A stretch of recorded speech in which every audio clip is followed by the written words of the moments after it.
Auditorio de Cadena TV que nos sintoniza en nuestras redes en todo el país. Hoy nos encontramos en las oficinas de la senadora Lauricel Castillo, una mujer que lleva en sus venas la lucha social y la prosapia de izquierda que le heredara a su padre, el ingeniero Eberto Castillo, una de las figuras más emblemáticas de los movimientos sociales del pasado siglo y que fuera fundador de partidos como el Mexicano de los Trabajadores, el PMT, también como el Partido Mexicano Socialista, el PMS, que podría decirse fueron los embriones ideológicos de lo que hoy es el Movimiento de Regeneración Nacional Morena. Hace unos días, la arquitecta y política que hoy nos dispensa su tiempo a esta emisión del Diván de la Utopía, manifestó públicamente su interés por tomar las riendas del Senado de la República a partir del inicio de su periodo ordinario de sesiones del próximo 1 de septiembre. Cargo para el cual, le comento, no le falta ni capacidad ni experiencia parlamentaria, pues ha sido representante de la Asamblea Legislativa, ahora Congreso de la Ciudad de México, 2 veces diputada federal, alcaldesa de Coyoacán y funcionaria en diversos cargos del gobierno capitalino. Una carrera que hizo al lado de su padre y de figuras como Cuauhtémoc Cárdenas, Andrés Manuel López Obrador y ahora con la presidenta Claudia Sheinbaum.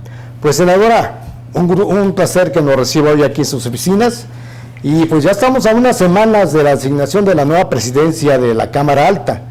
¿Qué la motiva a buscar este importante cargo? Sí, bueno, en primer lugar quiero agradecer esta entrevista con este medio de comunicación. Nos parece muy importante que existan estos medios independientes, sobre todo con este claro pensamiento de izquierda y que llevan en el nombre la ideología, ¿verdad? Con Cananea. Así es, senadora.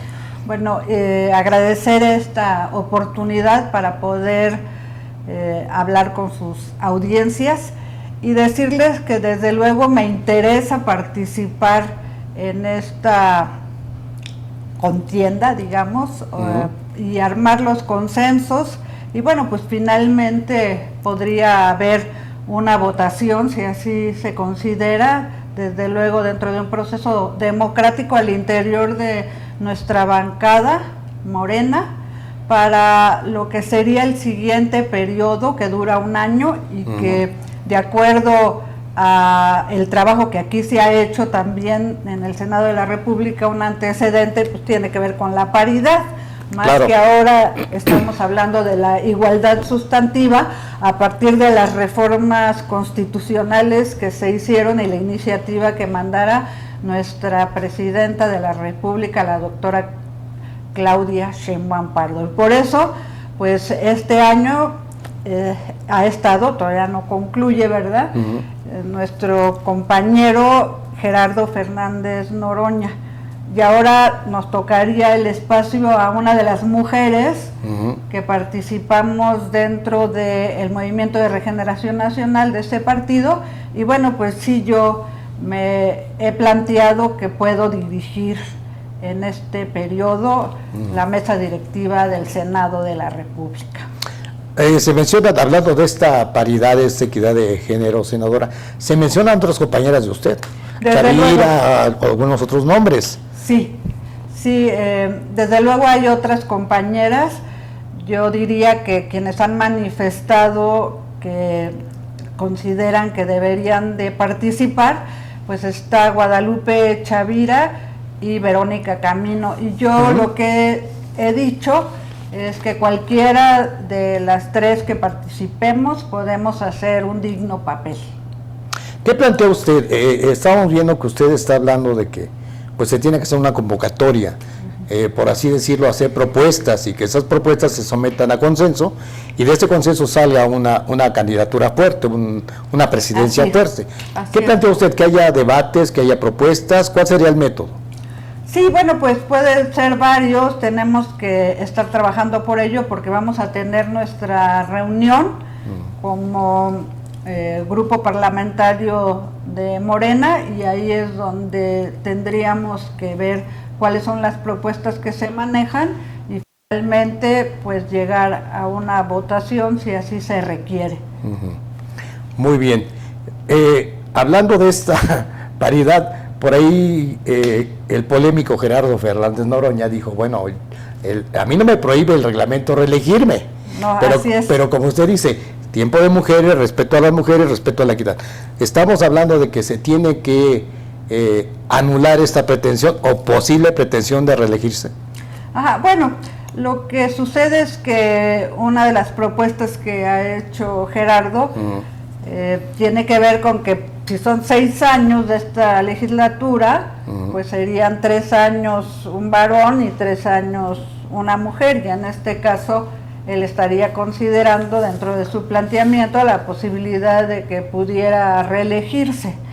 Y lo que nosotros hemos dicho es que esta práctica ya se ha impuesto más allá de la reglamentación, que yo creo que a partir de estas opiniones lo que deberíamos de hacer es reglamentarlo, ¿verdad? Porque si ya está en la Constitución y en la Constitución se señala que debe de haber igualdad sustantiva, pues esta tiene que estar en todos los niveles. Y me parece muy importante que ahora la Cámara de Senadores pues tenga una presidenta con A. Claro, definitivamente. En concordancia con una presidenta con A en la República. Así es. Así es. Senadora, me llama mucho la atención que este primer año que va a terminar en septiembre, este primer año de sesiones, pues fue turbulento, fue lleno de dimes y diretes, de estas cosas. ¿A qué le apuesta usted en caso de llegar a la presidencia del Senado? ¿A tener un equilibrio, un diálogo, como se ha planteado, de más altura y menos confrontaciones? Pues eso es lo que yo quisiera y sería por lo que yo pugnaría, aunque sabemos que pues hay estridencias porque hay algunas personas, algunos personajes que así pues es su forma de dialogar, ¿verdad? Yo lo que estaría planteando pues que finalmente la política tiene que ser el arte de conciliar, aunque a veces pareciera que este tipo de arte no es muy terso, ¿verdad? Y que tiene, pues considero cuestiones de discusión fuerte y que a veces puede ser un arte abstracto, ¿no? Pero yo por lo que pugnaría, pues es que realmente la política debe de ser este vehículo civilizatorio y bueno, pues debemos de discutir de manera muy fuerte con nuestras posiciones, pero a mí me gustaría que fuera de manera respetuosa, que podemos decir muchas cosas sin llegar, pienso, a los insultos, a la diatriba y pues tratar de escucharnos los unos a los otros. Eso es lo que yo creo y es por lo que yo apostaría. Sí, porque además, más allá de partidos, de ideologías, creo que el pueblo mexicano se merece un debate de altura en este Senado, ¿no le parece?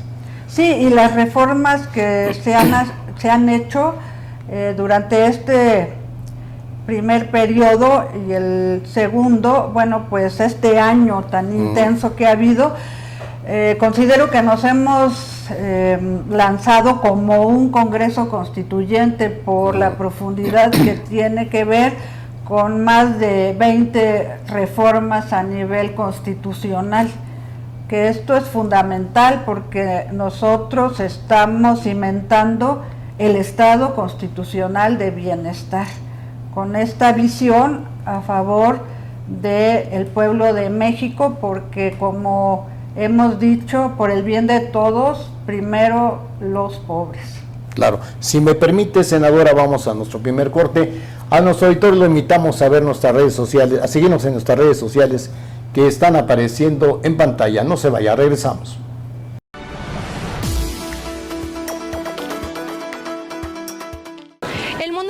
En México se está transformando. Desde la entrada en vigor de la reforma laboral han sucedido cambios que impactan al ámbito salarial y a la democracia interna de los sindicatos, tanto del apartado A como del apartado B. Pero hay circunstancias y dinámicas que deben ser valoradas bajo la óptica de especialistas en la materia. Es por ello que en la barandilla laboral de Cananea TV, el abogado Pablo Franco le trae semana a semana su análisis sobre lo más relevante del acontecer laboral y sindical del país. Soy Angie Torres y le invito a seguirnos en nuestras redes sociales. Canalejas y enviar sus comentarios al correo que está apareciendo en pantalla, tvcananea@gmail.com, porque recuerde que aquí, en Cananea TV, la lucha sigue. Auditorio, ya estamos de vuelta en este diván de la utopía conversando con la senadora Lauricel Castillo. Me voy a permitir, senadora, hacer una breve rememoranza de la labor de su padre como gran ingeniero y como inventor de una estructura que hasta hoy en nuestros días sigue siendo una de los sistemas de construcción más eficaces y económicos y fuertes en cuanto a resistencia del mundo, la llamada tridilosa. Así es. Que en su momento, lo constata aquí la senadora, pues muchos decían con su papá cuando vieron esta estructura, no, eso se va a caer, pero resistía hasta tales de 20 toneladas, ¿verdad, senadora? Sí, pero también su papá habló de esta estructura, de la fortaleza de esta estructura, con una aplicación social. No sé si guste comentarle al auditorio del país esta situación de la tridilosa y la comparación con la política social. Bueno, sí, el ingeniero Alberto Castillo era, además de ingeniero, pues matemático e inventor. Entonces siempre trabajaba diferentes propuestas que patentó durante su vida, que por cierto, en el caso de la tridilosa, como una represalia, Echeverría le canceló y dio por terminada la patente para que pasara a ser del dominio público. Pero lo que yo quisiera decir en el caso de la tridilosa, pues sí que es una estructura tridimensional. Son pirámides invertidas, digamos, y lo que hacen es mezclar el concreto con el acero, donde cada uno, decía el ingeniero Alberto Castillo, dentro de lo que es la estructura, trabaja de acuerdo a su capacidad y según su necesidad, y que por eso él señalaba que era una estructura socialista, considerando que todos podrían trabajar, y además una de las cosas es que empleaba mucha mano de obra porque se requieren soldadores y se requiere una participación, ahora sí que también social, ¿no? De alguna forma. Yo diría que para que veamos qué tipo de estructura es, lo que es actualmente el World Trade Center, que era el Hotel de México, que pues lo invirtió ahí don Manuel Suárez, un empresario muy importante de hace muchos años, ¿verdad? Sí, así es. Muy longevo también. Bueno, pues él, para ahorrarse dinero, contrató al ingeniero Alberto Castillo, con lo que además aumentó la estructura más de 8 pisos. Entonces, ¿por qué? Pues porque era una estructura más ligera, y también lo que usted comentaba hace unos momentos, ¿no? Que hizo que pasara un tráiler por la parte de un puente para que probara su capacidad, porque todo el mundo decía, no, se va a caer, y bueno, finalmente pues era muy arriesgado, y desde luego pues eran el tipo de osadías con las cuales él planteaba las cosas, y no nada más las planteaba, sino que comprobaba que efectivamente eso funcionaba.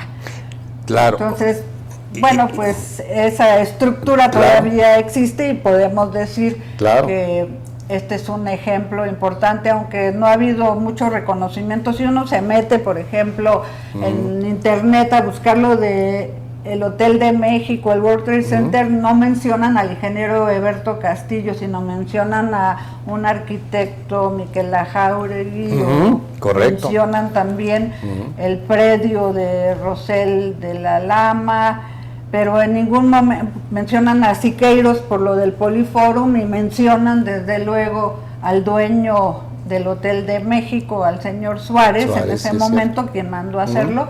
Pero yo creo que podríamos agregarle desde luego a mucha honra que ahí pues estuvo el ingeniero Alberto Castillo, y que no podría ser este edificio tan alto que durante muchos años fue el edificio más alto de América Latina. Claro, y ha resistido sismos y temblores, y ahí está en Colum el World Trade Center. Así es. Me llama la atención, senadora, también el hecho de que usted habla de yo lo desconocía, quiero confesar aquí al auditorio, de que el gobierno de Echeverría le quita la patente, la tiene a su papá. Así es.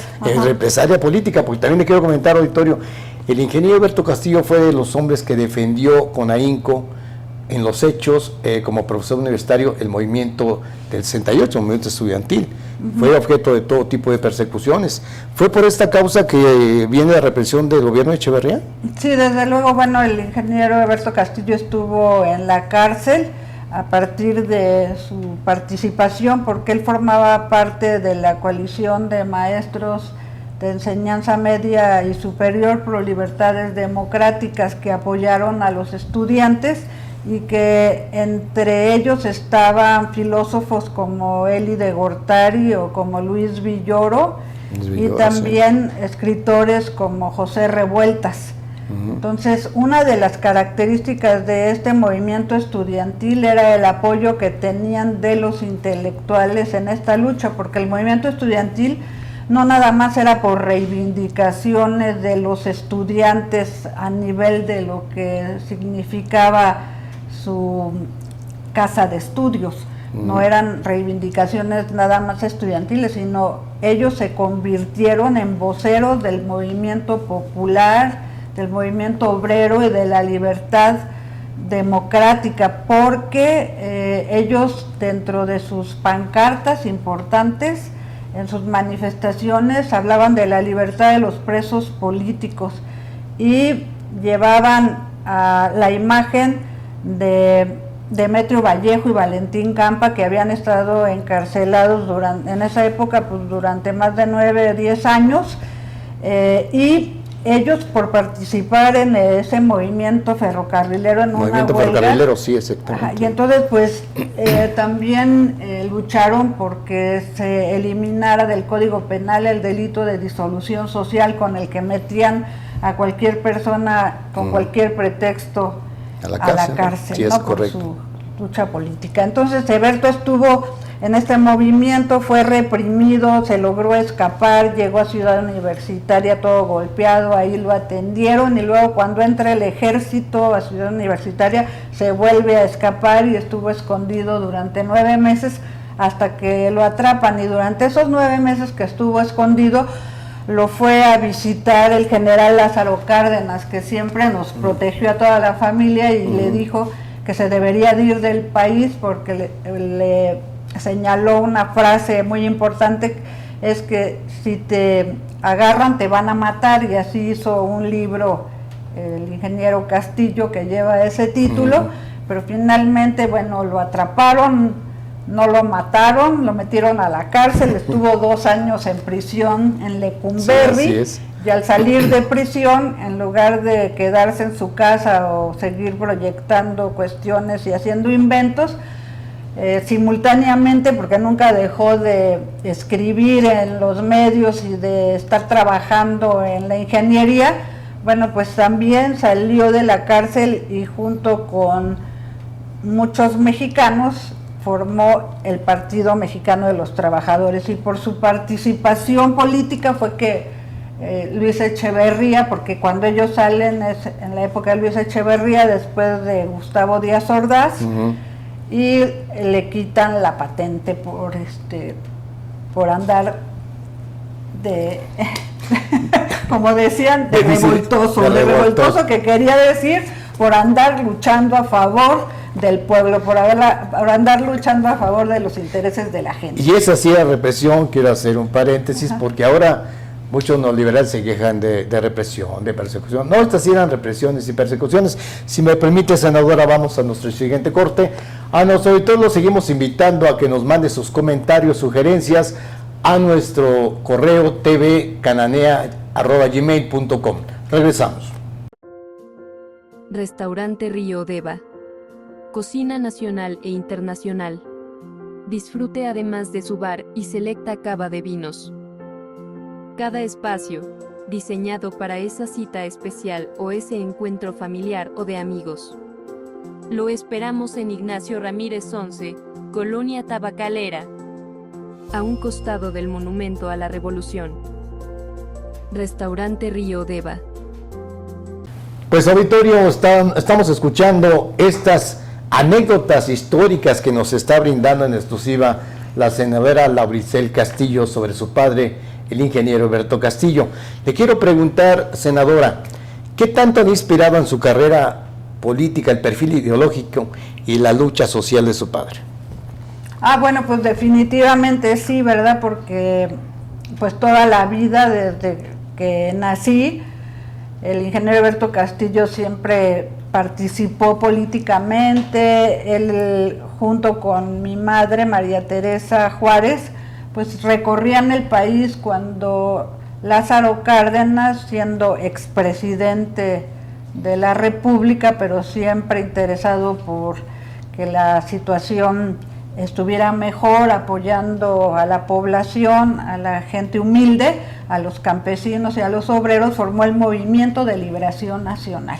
Y ante el llamado de la formación del Movimiento de Liberación Nacional, el ingeniero Eberto Castillo participó, porque quiero decir que Eberto Castillo fue profesor del ingeniero Cuauhtémoc Cárdenas. Caray, buen dato, Sí, buen dato. En la Universidad Nacional Autónoma de México.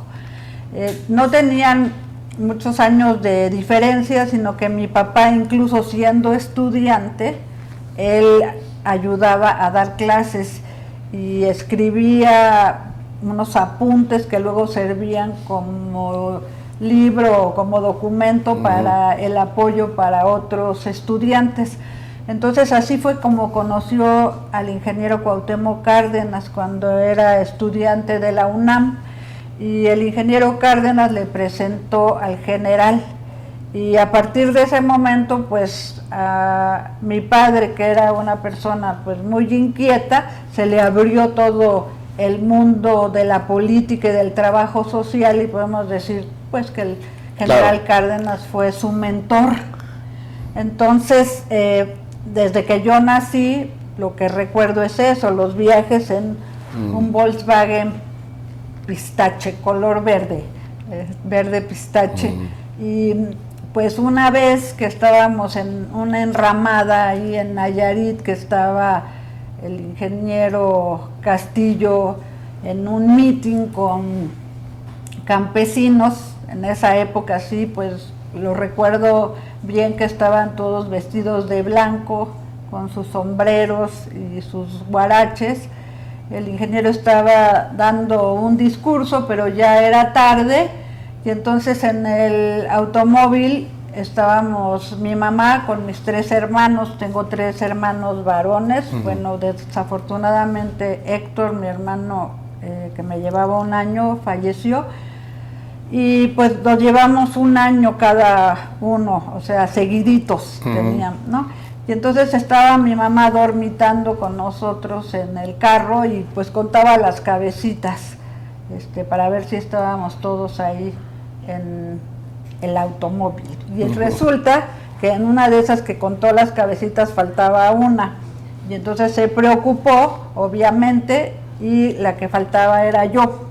Y entonces le dijo a mi hermano, el mayor, en esa época pues yo tenía 4 años, ¿verdad? Entonces al mayor lo mandó a buscarme, y cuando regresó mi hermano le preguntó que dónde andaba yo, y dijo que estaba sentada en las piernas de mi papá y que mi papá estaba hablando a los campesinos. Y entonces cuando yo llegué, pues mi mamá pues me regañó, ¿verdad? Es el papel de las mamás. Y entonces mi mamá me regañó y me dijo que qué estaba haciendo yo ahí, que yo no entendía nada, ¿no? Así, criticando que cuál era mi papel ahí en un meeting, y le dije que no, sí, que sí entendía. Y entonces me dijo, a ver, ¿de qué estaba hablando? Y entonces le dije, pues estaba hablando de los calzones. Y entonces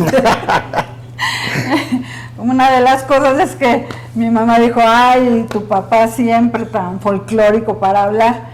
Pero ya cuando llegó mi papá le preguntó de qué estaba hablando, y a esto me refiero porque mi papá tenía una forma de hablar dependiendo del público con el que estaba, y entonces le dijo, pues claro, estaba hablando de que para esta lucha teníamos que entender que nos deberíamos de fajar muy bien los calzones.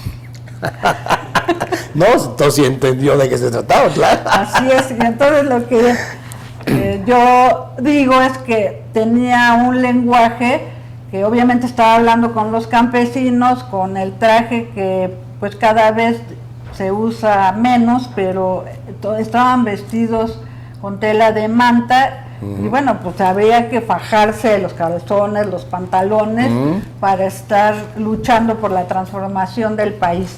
Y bueno, una de las cosas que también fue muy graciosa, que mi hermano, el grande Berto, el que me había ido a buscar, que le dijo a mi mamá, ya ves que a ella sí le interesa la política, y entonces, bueno, mi mamá se carcajeó porque obviamente pues estábamos muy pequeños, pero así fue.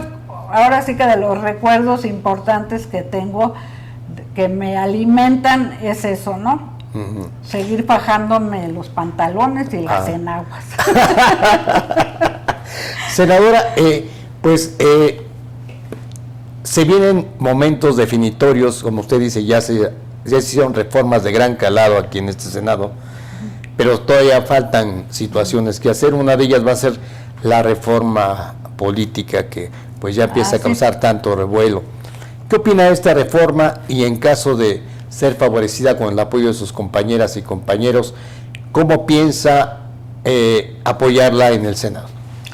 Bueno, pues es una reforma muy importante, la reforma electoral, esta reforma política, y pues que tiene que sentar las bases de la participación real, democrática. Y uno de los puntos que se discute mucho pues tiene que ver con el financiamiento, con los recursos hacia los partidos políticos, con no al nepotismo, toda una serie de cuestiones muy importantes, pero sobre todo la representación real en estos puestos. Por tanto, yo creo que una de las discusiones, desde luego, que se avisora, pues es la relativa con la misma representación proporcional y el sistema mixto que nosotros tenemos en la actualidad. Y bueno, se tendría que tomar en cuenta esto, lo que son los plurinominales, cómo estaría todo el debate al respecto, y yo sí considero que es importante que exista esta representación proporcional y este mecanismo. Yo creo que en esos puntos es donde se va a dar una discusión importante, y yo lo que diría es que desde luego tiene que ser el espacio amplio, este Senado de la República, donde se lleven a cabo los debates de altura. ¿Qué otras reformas considera usted que ya son urgentes para ir cimentando este segundo piso de la Cuarta Transformación? Bueno, ahorita lo que viene es lo relativo con las cuestiones constitucionales, en específico lo que es en contra de la extorsión. Y que está pendiente porque cuando se presentó fue en este periodo de receso, y todo lo que continúa en el caso de la seguridad pública, que se tienen que seguir haciendo una serie de adecuaciones y reformas para poder seguir fortaleciendo este sistema en nuestro país. Senadora, ¿qué mensaje le envía a sus compañeras y compañeros de partido aquí en el Senado para que la apoyen a usted en esta búsqueda de la presidencia y continuar desde la Cámara Alta con la construcción del segundo piso de la Cuarta Transformación y apoyando a la presidenta Claudia Sheinbaum? Sí, bueno, pues desde luego que seguiremos trabajando por el segundo piso de esta Cuarta Transformación, que obviamente yo provengo desde la izquierda y con un compromiso siempre para la unidad dentro de nuestro propio movimiento, dentro de la alianza que tenemos, pero también para que pueda haber equilibrio y un debate que se pueda llevar a cabo en este Parlamento. Parlamento viene de hablar Y para eso es que todos y todas podemos hablar y que tenemos un rumbo claro que seguir. Yo diría que seguiremos trabajando para fortalecer toda la independencia y el desarrollo económico de nuestro país por la soberanía nacional, y que en este sentido pues seguiré con mucha energía.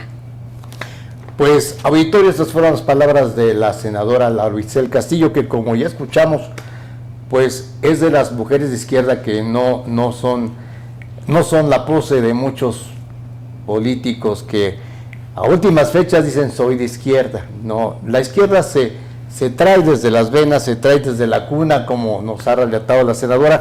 Le deseamos la mejor de las suertes, ojalá que sus compañeros la apoyen, porque es necesario que mujeres realmente de izquierda apoyen a un gobierno de izquierda. Soy su amigo León Montesinos, les doy las gracias por su presencia en esta emisión del Diván de la Utopía, y les recuerdo que aquí en Cananea TV la lucha sigue.